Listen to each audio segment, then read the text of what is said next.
Buenos días. En esta sesión hablaremos un poco acerca de las aplicaciones de la integración.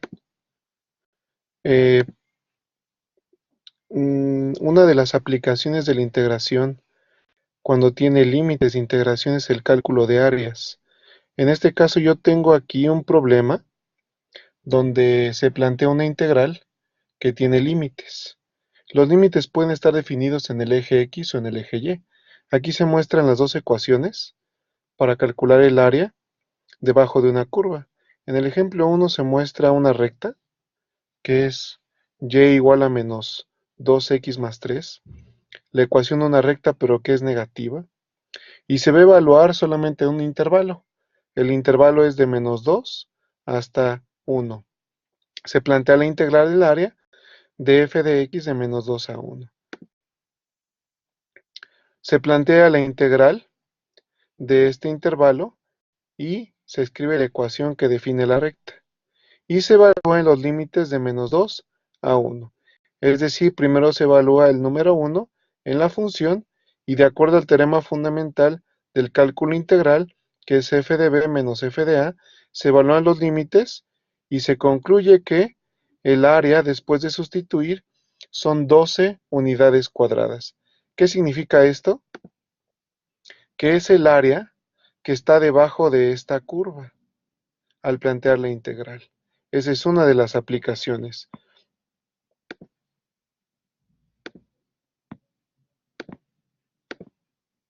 Otra de las aplicaciones de la integración con límites de integración es el cálculo de áreas, pero que son encontradas, es decir, que tenemos dos funciones que se establecen para poder determinar un área. En este caso tenemos el área que se define como f de y menos la función g de y. Esta función define el área entre esas dos curvas.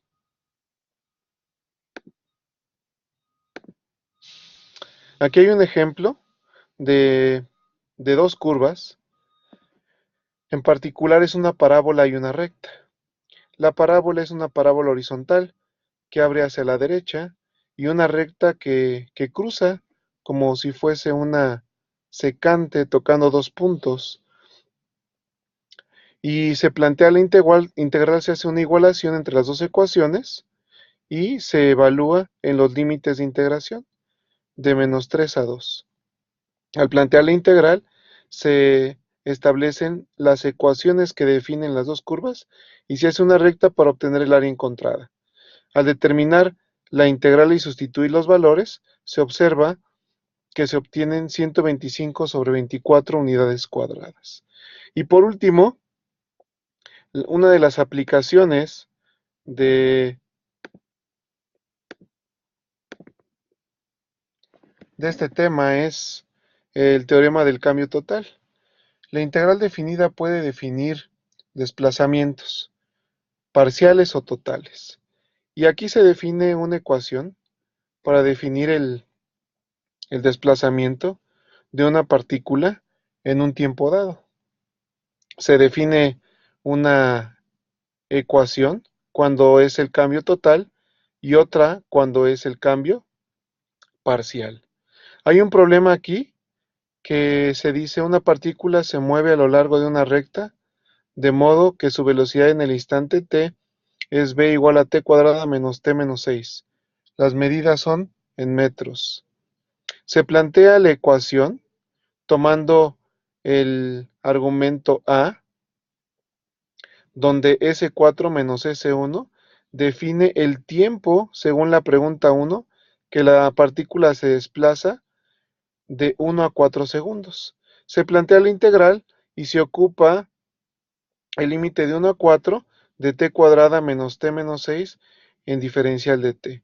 Aplicamos la fórmula x a la n, que es x a la n más 1 como exponente sobre n más 1 más una constante. Sin embargo, esta constante no aplica porque tenemos límites de integración.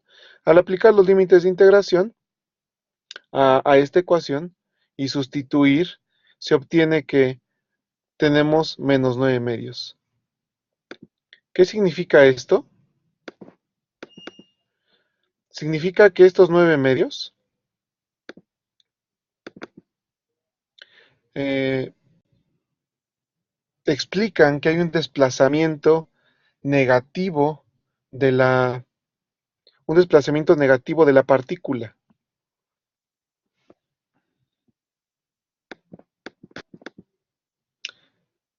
Bueno, hemos revisado durante esta sesión la importancia de la integral definida.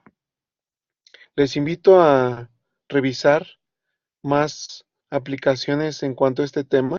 Hemos revisado cómo se puede encontrar el área debajo de la curva, el área entre dos rectas o dos curvas o una recta y una curva, y finalmente el cálculo de la desplazamiento, perdón, de una partícula en un tiempo dado. También en el área de la termodinámica se plantea una integral para determinar la energía que existe en un proceso. Gracias.